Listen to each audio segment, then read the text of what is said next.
അപ്പൊ നമ്മൾ ഇന്ന് സ്പെഷ്യൽ ബ്രേക്ക്ഫാസ്റ്റ് ആയ അപ്പം ചുടലാണ്. അതെ, നടന്നുകൊണ്ടിരിക്കുക. പലതും നടക്കും ഇന്നത്തെ ദിവസം.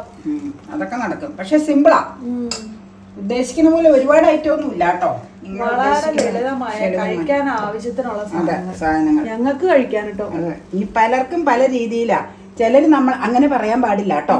എന്നാന്നറിയാമോ, ഞാനും ഒരു ദിവസം ഒന്ന് അബദ്ധത്തിന് നമ്മുടെ രീതി നമ്മൾ പ്രേക്ഷകരോട് തുറന്ന് സംസാരിക്കുന്ന മറയില്ലാതെ പറഞ്ഞു വളരെ ലളിതമായിട്ടുള്ള ഭക്ഷണമാണ് നമ്മൾ ചടങ്ങുകൾക്കൊക്കെ ഉണ്ടാക്കണം, നമുക്ക് ആവശ്യത്തിന് കഴിക്കാനാ. അപ്പൊ അവര് പറയുവാണ്, ഒരിക്കലും കുറെ പേര് അതിന്റെ അടിയിൽ എഴുതിയത് എന്നാന്ന് വെച്ചാൽ നമ്മുടെ രീതി നമ്മൾ പറയണതാണ്. നമ്മുടെ ഇതിനു മുമ്പ് ഇത് അടക്കട്ടെ കേട്ടോ, അടയ്ക്കുവാണേ. നമ്മുടെ രീതി നമ്മൾ ഞങ്ങളുടെ രീതി പറഞ്ഞെന്ന് മാത്രമേ ഉള്ളൂ. അതുപോലെ ഞങ്ങളുടെ രീതി കിച്ചണിൽ കാണിക്കുന്നേ ഉള്ളൂ. ഞാൻ പറഞ്ഞില്ല, വ്യത്യസ്തമായ രീതികൾ എല്ലാവർക്കും ഉണ്ടാവും. അപ്പൊ അവര് അന്നേരം ഉടനെ പറയുക, ഒരിക്കലും അങ്ങനെ പറയരുത്, ഞങ്ങളുടെ മക്കളൊക്കെ അവധിക്കാലത്ത് വരുമ്പോഴത്തേക്കും ഞങ്ങൾ ഒത്തിരി ഐറ്റം ഉണ്ടാക്കി മേശപ്പുറത്ത് നിരത്തൂന്ന്.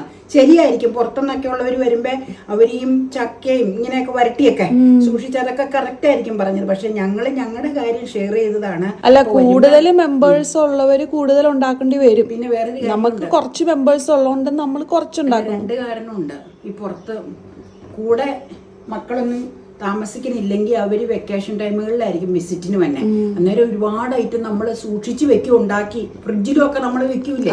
അപ്പൊ അത് അവര് വരുന്ന സമയത്ത് അതിന്റെ സീസണും ആയിരിക്കൂല. അപ്പൊ അതെല്ലാം എടുത്ത് അവര് റെഡിയാക്കി കൊടുക്കും. അതൊരിക്കലും കുറ്റമല്ല.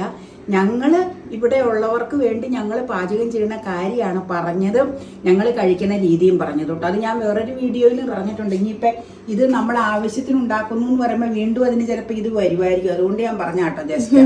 അപ്പൊ അങ്ങനെ ചെയ്യണവർ അങ്ങനെ തന്നെ ചെയ്യണം. കാരണം മക്കളെ പ്രതീക്ഷിച്ചിരുന്നേച്ച് അവര് പലതും ഉണ്ടാക്കി അവർക്ക് സൂക്ഷിച്ചു വെക്കൂലേ. മക്കളും ചെറുമക്കളും ഒക്കെ ഉണ്ടാവും, മക്കൾ മാത്രമായിരിക്കും അവരുടെ കൂടെ ചിലപ്പോ. അപ്പൊ അവർക്ക് വേണ്ടി അവർ കരുതുന്നത് വളരെ നല്ല കാര്യം, അതെനിക്ക് അറിയാം.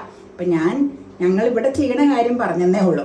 ഓക്കെ, മട്ടൺ സ്റ്റൂ, നല്ല ചൂട് മട്ടൺ സ്റ്റൂ ആണ് ഇന്ന് ഇവിടുത്തെ ബ്രേക്ക്ഫാസ്റ്റിന് കൂട്ടായിട്ടുള്ളത്. മട്ടൺ സ്റ്റൂവിന്റെ കൂടെയുള്ള ഇത് പറ, റിബ്സാണോ, കറിക്കട്ട ആൻഡ് റിബ്സ്. ഇവിടെ നല്ല ഒന്നാന്തര ലേസപ്പം അവിടെ റെഡി ആയിക്കൊണ്ടിരിക്കുന്നു. ഇനി നമുക്ക് മേശ സെറ്റ് ചെയ്യാം കേട്ടോ.